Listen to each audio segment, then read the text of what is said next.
నమస్కారం. ఘంటారావానికి స్వాగతం. ముందుగా ప్రధాన అంశాలు. అమరావతి నిర్మాణంలో కీలక ముందడుగు. 2787 కోట్లతో నిర్మించే 2 ప్రాజెక్టులకు కేంద్రం ఆమోదం.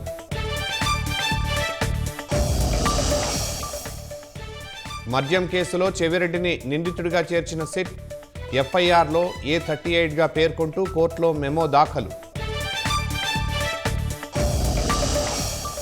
2 నెలల్లో సర్క్యులర్ ఎకానమీకి తుది పాలసీ తీసుకురావాలి. వ్యర్థాల నిర్వహణ పటిష్టపరిచేలా ఉండాలన్న సీఎం.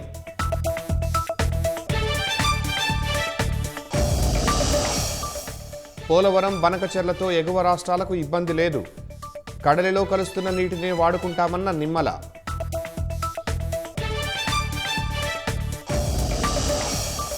అప్పు తీర్చలేదని కుప్పం నియోజకవర్గంలో మహిళపై అమానుషం. 4 నిందితుల్ని అరెస్టు చేసిన పోలీసులు.